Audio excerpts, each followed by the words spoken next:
Guys upcoming episode काफ़ी ज़्यादा धमाकेदार होने वाला है। अपकमिंग एपिसोड में हम देखेंगे जैसे ही अनुपमा के सामने अहमदाबाद का नाम आता है तो वो बहुत ज़्यादा हैरान हो जाती है और वो अपसेट भी होती है। अनुपमा को याद आता है कि कुछ महीनों पहले अहमदाबाद में क्या हुआ था, कैसे आर्यन की डेथ हुई थी और कैसे अनुपमा सड़क पर डांस कर रही थी। अनुपमा को जब ये सब कुछ याद आता है तो वो काफ़ी ज़्यादा अपसेट हो जाती है और बहुत ही ज़्यादा घबरा जाती है। हम देखते हैं वो तो सोच रही होती है कि मुझे अहमदाबाद नहीं जाना, लेकिन डांस का फाइनल राउंड तो अहमदाबाद में होगा। अब मैं क्या करूं? इधर भारती को तो सब पता होता है कि अनुपमा अहमदाबाद से ही है, इसीलिए भारती अनुपमा को नाम बताते हुए बहुत हिचकिचा रही थी। दूसरी तरफ हम राही को देखते हैं। राही बहुत खुश होती है। वो प्रेम से बोलती है, प्रेम हम आज ही मुंबई के लिए निकल जाएंगे, मैं और परी वहाँ जाएंगे। प्रेम बोलता है, राही मैं भी तुम्हारे साथ चलूँगा। लेकिन प्रेम को कोई काम आ जाता है जिसकी वजह से प्रेम राही के साथ नहीं जा पाता। प्रेम बहुत ज़्यादा अपसेट होता है। वो सोच रहा होता है मुझे राही के साथ जाना था, कहीं राही और मम्मी का फिर से आमना सामना हो गया तो क्या होगा। प्रेम को याद आता है कि मम्मी ने बताया था राही मम्मी से बहुत ही ज़्यादा नाराज़ है।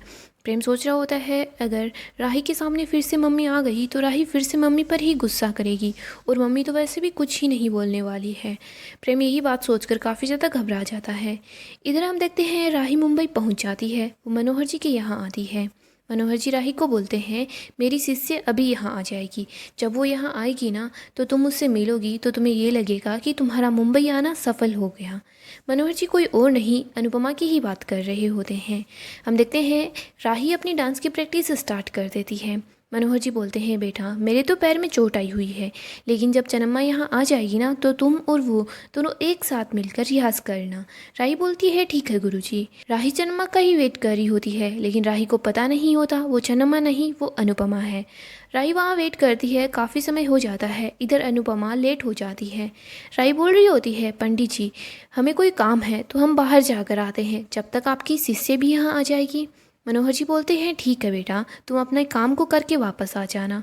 इधर हम देखते हैं राही और परी दोनों घर से निकल जाते हैं। राही अपना पर्स वहीं पर भूल जाती है। दूसरी तरफ हम देखते हैं अनुपमा पंडित जी के घर पहुंच जाती है। पंडित जी अनुपमा को राही का पर्स देते हैं और बोलते हैं, अभी यहाँ पर 2 बच्चियाँ आई थी, उनमें से एक का पर्स यहीं रह गया है, वो अभी अभी यहाँ से निकली है, यहीं कहीं आसपास ही होगी, तुम उसका पर्स उसे लौटा दोगी। अनुपमा बोलती है, हाँ। अनुपमा उस पर्स को ले लेती है। उस पर्स में प्रेम और राही की पिक्चर होती है, लेकिन अनुपमा उस पिक्चर को नहीं देख पाती। वो बस उस पर्स को ले जा रही होती है। वो जैसे ही राही को आवाज़ लगाएगी तो जैसे ही राही पीछे मुड़ेगी तो अपने सामने अनुपमा को देखेगी। राही काफ़ी ज़्यादा गुस्सा करने वाली है। इधर हम देखेंगे परी अपने सामने अपनी अनुमा को देखकर बहुत खुश हो जाती है। फिर हम देखते हैं राही मनोहर जी के यहाँ भी आ जाती है, लेकिन यहाँ पर फिर से राही और अनुपमा का आमना सामना होता है तो राही बहुत ज़्यादा गुस्से में होती है। वो सोच रही होती है, मैं फिर से मम्मी से टकरा गई, पता नहीं मम्मी मेरा पीछा क्यों नहीं छोड़ रही, मम्मी हमेशा मेरे सामने क्यों आ जाती है।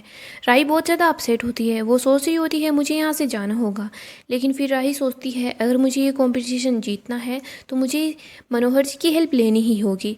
सो गाइस आपको क्या लगता है, क्या राही अनुपमा के सामने आने से वहाँ से चली जाएगी या राही अपने कंपटीशन की तैयारी करने वाली है? हमें कमेंट में ज़रूर बताएं और डेली अपडेट के लिए हमारे चैनल को सब्सक्राइब कर लें।